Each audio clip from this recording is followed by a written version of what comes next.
Vamos a seguir, incluso durante estos domingos de verano, donde tenemos hermanos y hermanas ausentes, vamos a seguir de todos modos en nuestro comentario y estudio del Evangelio de Lucas, que hemos empezado hace muy poco.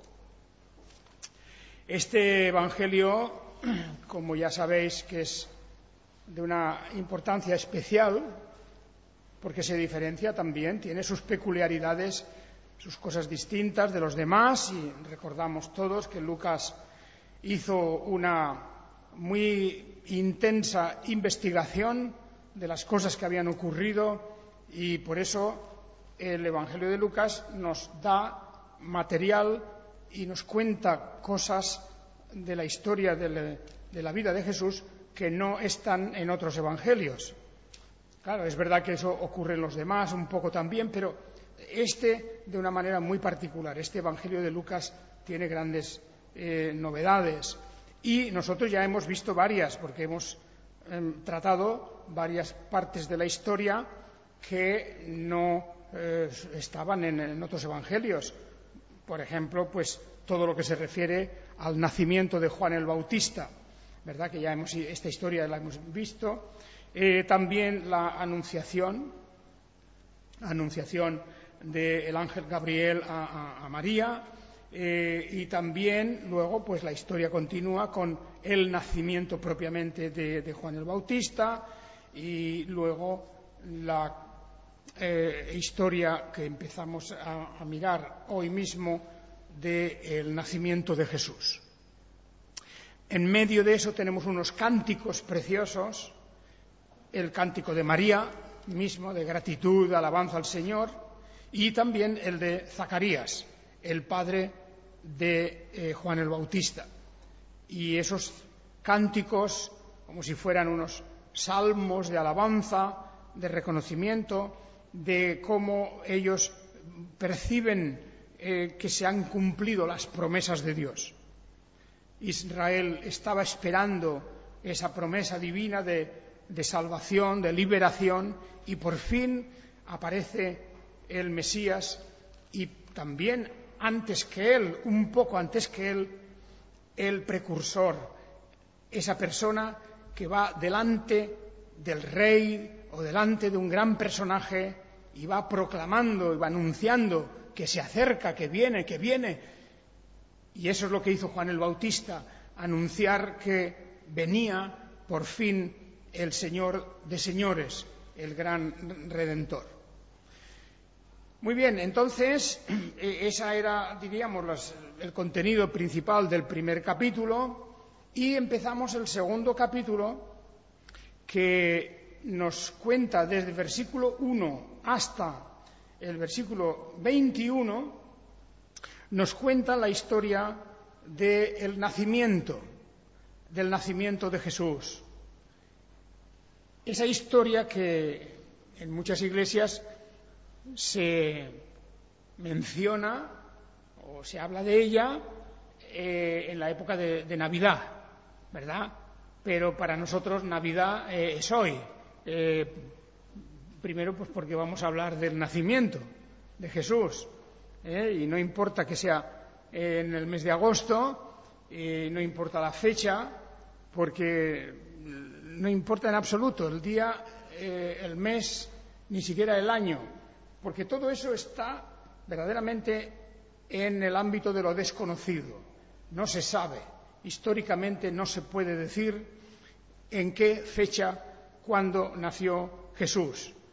Sabemos que no fue en diciembre, que no fue en el día 25, y también sabemos incluso que no es en el año 1 o 0 de la era cristiana, porque toda esta cuestión de la era cristiana y del calendario y todo eso, pues es un poquito complicado, y realmente nosotros, si tuviéramos que fijar el año que tenemos ahora, estamos en el año 2009, seguramente tendríamos que poner una fecha de algo así como el 2014, 2013, porque realmente el nacimiento de Jesús fue antes del año 1 o 0, a partir de lo que se cuenta en el calendario.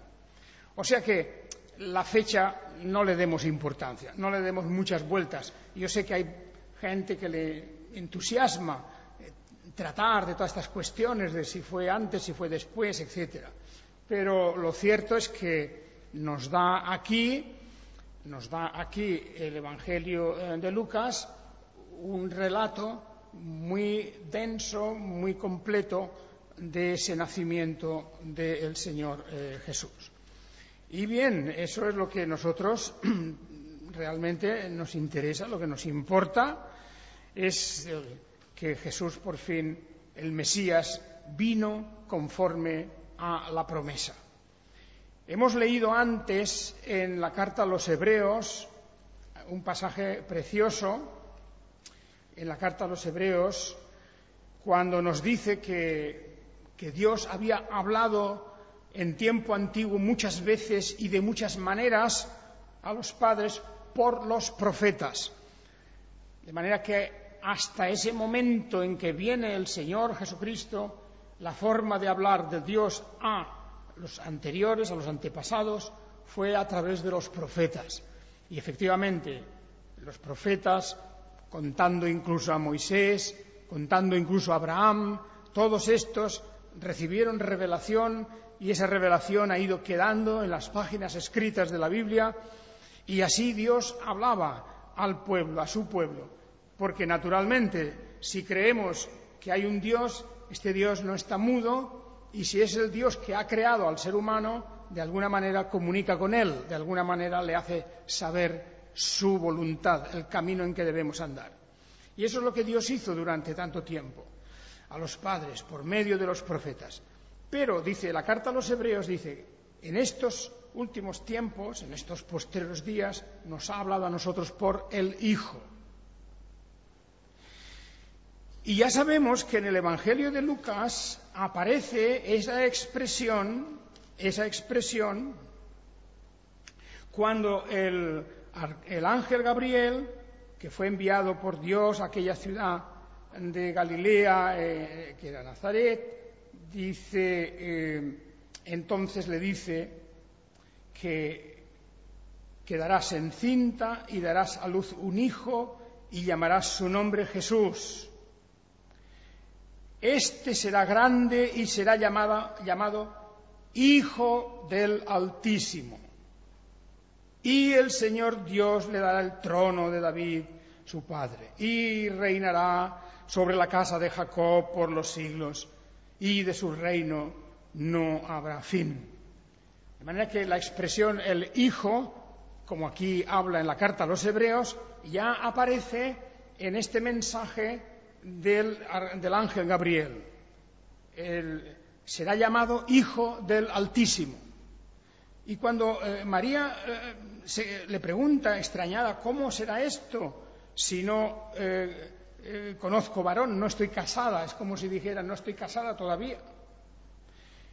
Y como, claro, todo esto que decía, el ángel le parecía extraño, raro, desde el punto de vista de que solamente con su matrimonio normal, el matrimonio que ya estaba apalabrado, que estaba ya a punto de hacerse con José, ¿verdad? Pues este varón dice que con el que ella estaba desposada, estaba desposada, o sea, prometida, con un varón cuyo nombre era José, de la casa de David. Y el nombre de la Virgen, María, es decir, de María, que era virgen, y era eso, María o Miriam. Pues toda esta historia se va elaborando bajo un presupuesto importante, y es que la concepción, el que María quedara en estado, no era una cosa natural o normal. Por eso el Evangelio de Lucas lo explica con tanto detalle. Los otros evangelios, Mateo y Marcos, pasan por alto esta historia. Pero Lucas le dio mucha importancia como diciendo, hombre, es necesario que conozcamos el origen, cómo se produjo esto. ¿Verdad? Él tuvo que estar indagando, tuvo que estar preguntando. Posiblemente habló más de una vez con la propia María. Acordémonos de que, aunque no sabemos mucho de la vida posterior de María, porque después del principio del libro de los Hechos de los Apóstoles, aparece María allí una vez, pero luego ya no se la menciona nunca.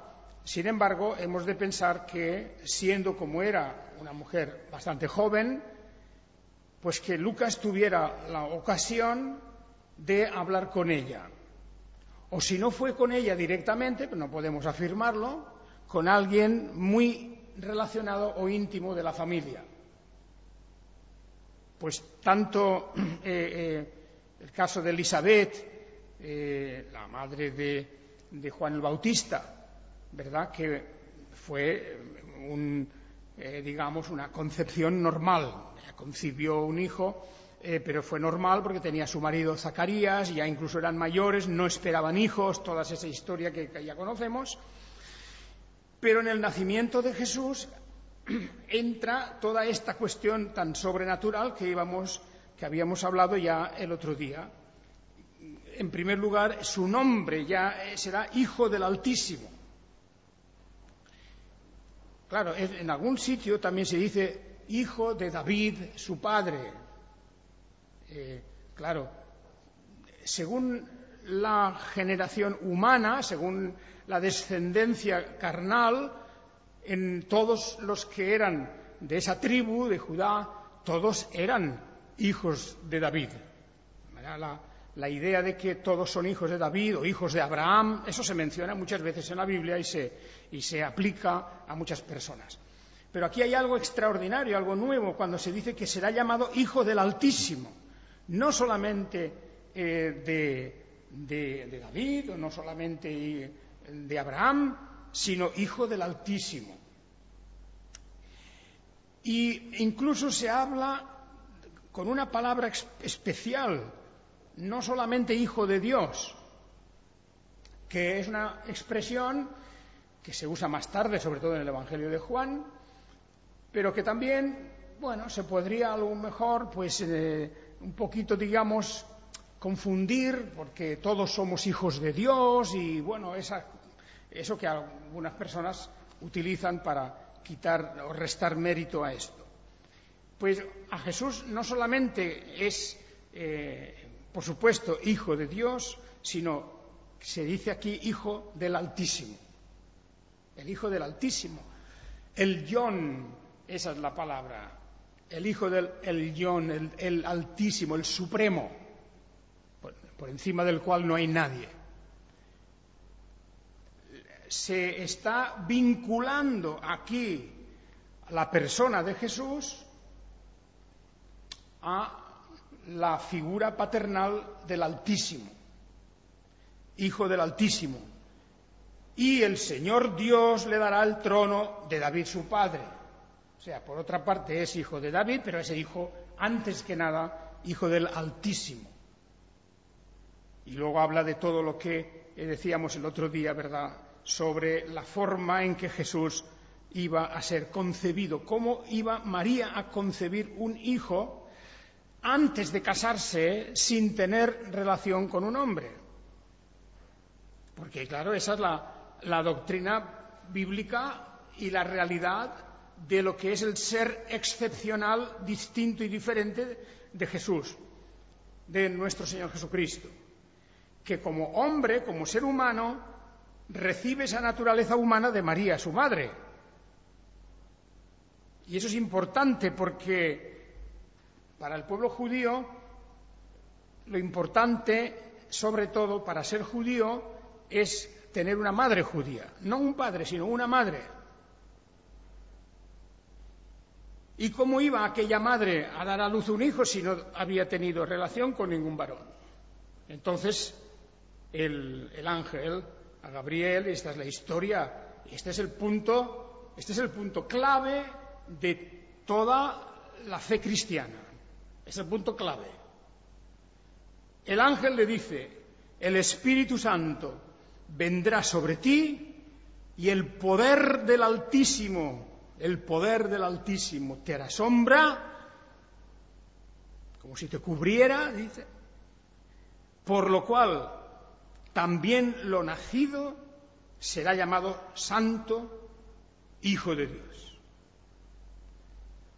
Esa explicación que el ángel Gabriel le da a María, así ya lo decíamos el otro día, esa explicación es el punto clave sobre el cual se apoya todo el resto de la doctrina cristiana, porque si nuestro Señor Jesucristo no fuera el Hijo del Altísimo, estamos hablando de que Jesús, desde el punto de vista humano, es hijo de María, como hombre verdadero es hijo de María, por lo tanto hay una naturaleza humana verdadera en su mente, en su cuerpo, por supuesto, en lo físico, en lo psíquico, es un ser humano, pero la gestación que se produce en María no está provocada por un hombre, sino por un acto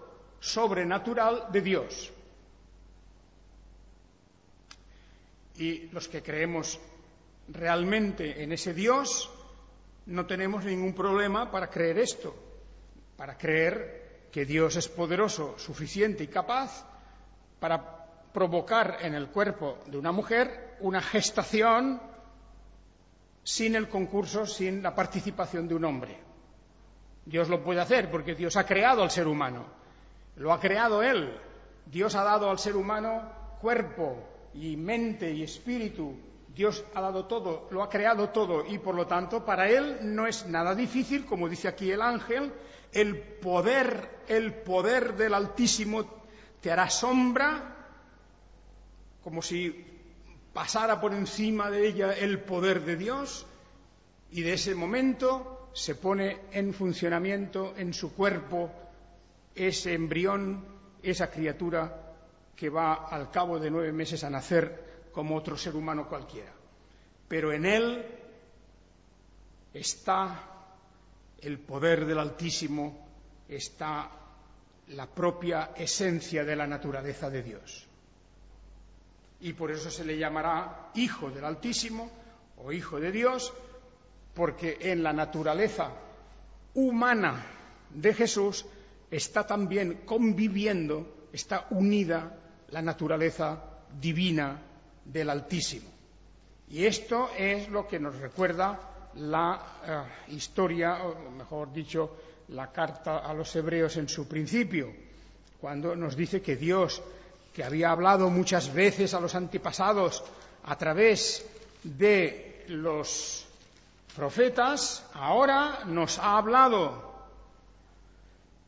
a nosotros por el Hijo, a través del Hijo, al cual constituyó heredero de todas las cosas y por el cual hizo el universo, quien, siendo el resplandor de su gloria y la imagen misma de su ser, y quien sustenta todas las cosas con la palabra de su poder, por lo tanto, una descripción de la divinidad completa, y de la divinidad porque está corroborado en la doctrina y cartas de los apóstoles de diversas maneras, pues habiendo efectuado la purificación de los pecados, se sentó a la diestra de la majestad en las alturas.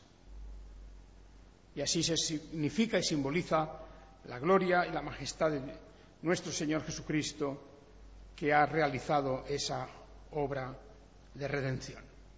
Bueno, esto es, como digo, el punto clave, el lugar preciso de las Escrituras, donde se nos dice de una forma clara y meridianamente transparente cuál es el verdadero origen de nuestro Señor Jesucristo. Porque de otra manera tendríamos un ser humano normal. Es decir, no hay ningún caso, nada semejante a que un ser humano haya nacido por la obra del Espíritu Santo, sin participación de un hombre. Porque los ángeles son otra cosa. Los ángeles, son espíritus, son creados por Dios, etcétera, no tienen nada que ver. Y no hay otra clase de seres.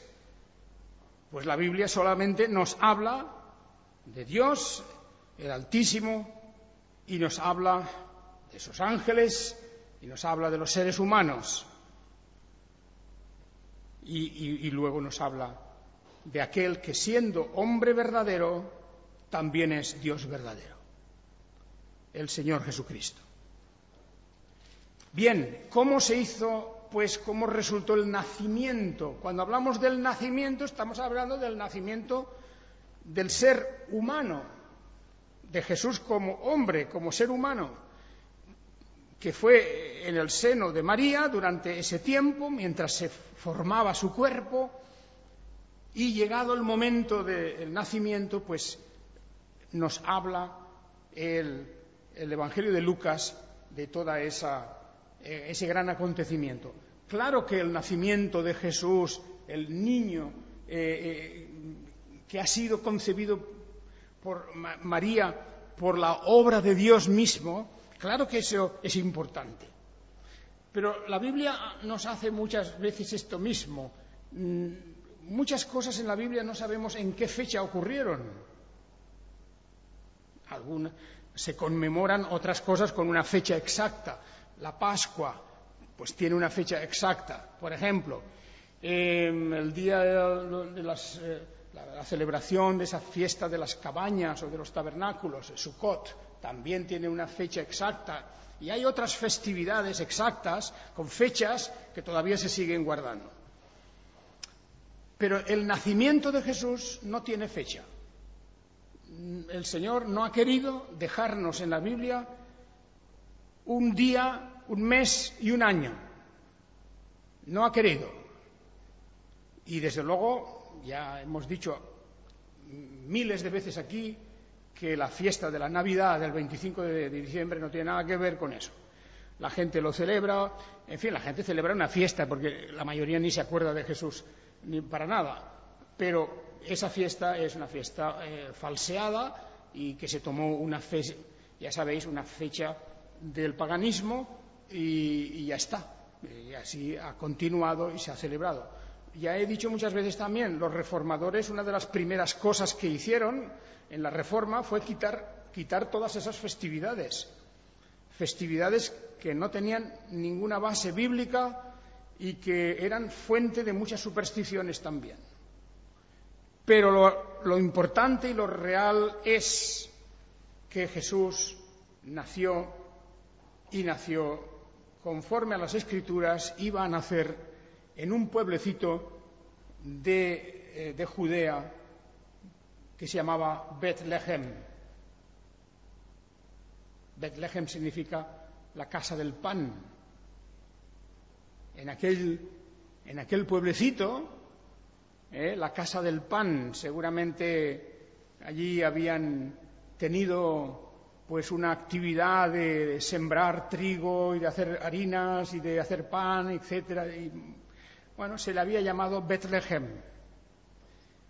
Y de acuerdo con las Escrituras, en aquella ciudad, en aquel pueblo, iba a ocurrir algo extraordinario. Y la providencia de Dios empieza a organizar las cosas. Dios obra de una manera que a veces no nos damos cuenta. Por ejemplo, allá en Roma, muy lejos, en Roma, el emperador César Augusto pensó: ¿cuánta gente vive en esa provincia de Judea? ¿Cuánta gente hay allí? Es parte de mi imperio, es parte de mi territorio. Hemos conquistado aquello, pero ¿cuánta gente hay? Y entonces ordenó y dijo: toda la gente de Judea, en un periodo de tiempo, tienen que ir a registrarse cada uno a su ciudad. donde ha nacido. Los que nacieron en Betlehem tienen que ir allí a registrarse. Los que hayan nacido en Jerusalén mismo, pues tienen que volver a Jerusalén, si no viven allí ahora, y tienen que ir a registrarse. Cada uno de donde nació. Es como hacer un registro civil con mucho retraso, ¿verdad? Pero él quería saber cuánta gente había. Normalmente los censos no son agradables a Dios. Por ejemplo, acordaos que el rey David mandó hacer un censo también. ¿Y para qué lo quería? Quería saber cuánta gente había, quería saber cuántos impuestos podía recibir y cuánta gente podía tener para su ejército. De manera que siempre detrás de esa idea de hacer un censo siempre hay un propósito. Y a Dios no le agradó que David hiciera un censo. Incluso, fue castigado por eso. Pero en este caso es diferente porque no fue una persona del pueblo de Israel, fue el emperador, César Augusto. Y dijo que se haga un censo en Judea. Quiero saber lo que hay allí. Y entonces dieron un plazo de tiempo para que la gente fuera a registrarse. Fijaos el capítulo 2 de Lucas, Lucas 2, en los primeros versículos, dice, este fue el primer censo que ocurrió siendo Cirenio gobernador de Siria. Por esto parece que tenemos entre los historiadores una pista para saber en qué época ocurrió esto. Y es por eso que he dicho antes que habría que mover el calendario un poco para atrás y decir, no nació en el año 0, sino antes. Vamos a poner en el -3 o -4, que tampoco es seguro la fecha exacta. De manera que si empezáramos a contar la era cristiana en el momento ese en que Jesús iba a nacer, pues, como he dicho, estaríamos ahora en el 2013, 2014, quién sabe, un año así. Bien, bueno, eso lo digo también por otra cosa. Y me acuerdo que hace no mucho tiempo, hace ya, fijaos, estamos en el 2009, el famoso año 2000, ¿os acordáis del año 2000? Y toda la gente que estaba preocupadísima con el año 2000, pues me preguntaron una vez a mí, oiga, ¿y eso del año 2000 qué le parece a usted? Pues le digo, sabéis, el año 2000 no es cuando vosotros os pensáis. Tienes que añadir 3 o 4 años más al año 2000. O sea que es equivocada esa cuenta. El año 2000 naturalmente no pasó nada. No pasó nada. Ni en el año 2000 como fecha del calendario nuestro, ni en el año 2000 si le quitamos esos años que son, digamos, añadidura por causa de esta fecha del imperio que viene del censo en tiempos de Cirenio. Bueno, todo eso, ¿para qué? Pues porque el emperador César Augusto, él no sabía nada de lo que había pasado con María en Nazaret. Él no sabía nada, el emperador estaba bien lejos de pensar nada sobre ni de Juan el Bautista, ni de Elisabet, ni de Zacarías, ni de José, nada de nada. No, él no sabía nada. Pero Dios sí. Y por lo tanto Dios pone en la mente de César Augusto, vamos a hacer este censo, porque toda la gente tendrá que ir a volver a su casa. Y María y también José tendrán que volver a Betlehem. Y justo van a llegar en el momento en que le va a tocar dar a luz al hijo que ha concebido. Los planes de Dios son así, la providencia de Dios es así. Ocurren cosas en la otra punta del mundo que a nosotros no tenemos ni idea, pero que luego repercuten al final en nuestra propia vida. Y es porque la providencia de Dios organiza las cosas así, de esta manera. Así que José subió desde Galilea, de la ciudad de Nazaret, a Judea, a la ciudad de David llamada Betlehem, por cuanto era la casa y familia de David. Todos los dos, la familia entera era de la casa y familia de David. Dice, para ser inscrito junto con María, su esposa, la cual estaba encinta. Por cierto, que ya sabéis que entre tanto, José y María se habían casado. Mira, ¿os acordáis también que cuando María quedó en estado y José se llevó la sorpresa de saber que estaba en estado, incluso José pensó en dejarla y calladamente no dijo nada, pero él pensó en dejarla. Pensó en dejarla. Y claro, aquí también hemos de entrar a Mateo, el Evangelio de Mateo, porque el Evangelio de Mateo nos complementa parte de toda esta historia del nacimiento, la natividad, porque nos dice que José, cuando vio que estaba encinta, él que era un buen hombre, justo, dice, no quería exponerla a la vergüenza pública y se propuso repudiarla en secreto. Y estaba pensando en deshacer el compromiso, y entonces el ángel del Señor se le aparece en sueños y le dice, José, hijo de David, no temas recibir a María tu mujer, porque lo engendrado en ella es del Espíritu Santo. Y dará a luz un hijo y llamará su nombre Jesús, porque él salvará a su pueblo de sus pecados. De manera que también José tuvo esa información y tuvo esa visita del ángel como para diciendo, párate, no es lo que tú piensas, no repudies a tu mujer, esto es una obra de Dios. Esta es la historia que entre Mateo y Lucas se nos cuenta, ¿verdad? Y entonces, bueno, pues eso es para que se cumpliera una cosa maravillosa. El nombre será Jesús, que significa Salvador, Yeshua, exactamente, Yeshua, Salvador. Pero además tendrá un sobrenombre. Está escrito por un profeta. La Virgen quedará encinta y dará a luz un hijo y le pondrán por nombre Emmanuel, que interpretado significa con nosotros Dios. Emmanuel, de donde viene, claro, el nombre Manuel, el nombre que se ha cortado un poquito. Manuel es en realidad Emmanuel, que significa con nosotros Dios. Dios está con nosotros. Porque en la persona de Jesús tenemos a Dios con nosotros. Es lo que quiere decir esto.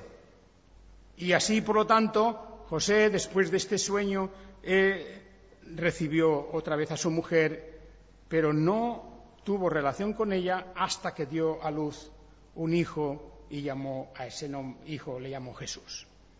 Bueno, pues entre todo esto, estas dos historias se han acercado ya a Belén y llegan allí a Belén y allí dice, esto es lo que realmente, ¿verdad?, pues nos llena de gozo, es decir, ha llegado el momento glorioso del nacimiento.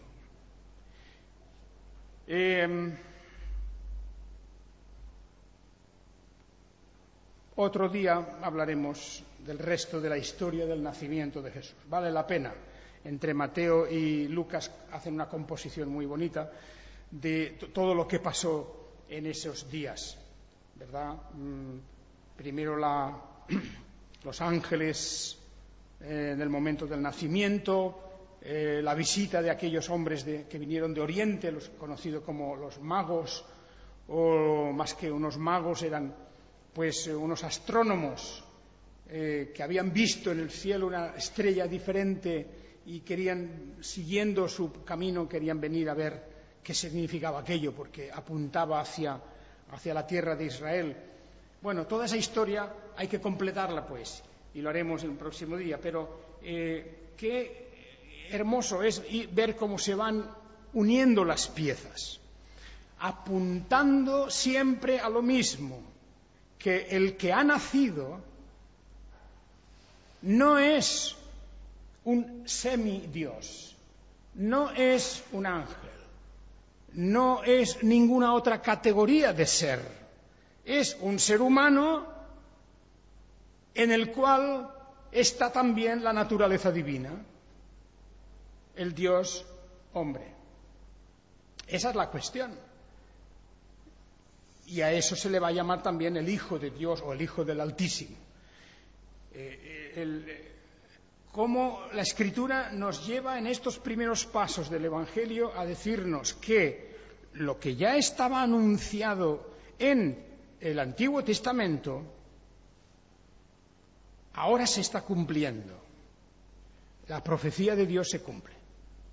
Y, hermanos, yo creo que esto es algo que hay que tener muy, muy presente con toda la doctrina que tenemos luego en los apóstoles, las cartas apostólicas. Porque solamente de esa forma puede haber una salvación. Solo hay un Salvador, solo hay un nombre en el que podemos ser salvos, solo hay una víctima que pueda satisfacer plenamente las exigencias de la divinidad para cubrir nuestros pecados. Y ese es el Señor Jesucristo. Que el Señor os bendiga. Amén.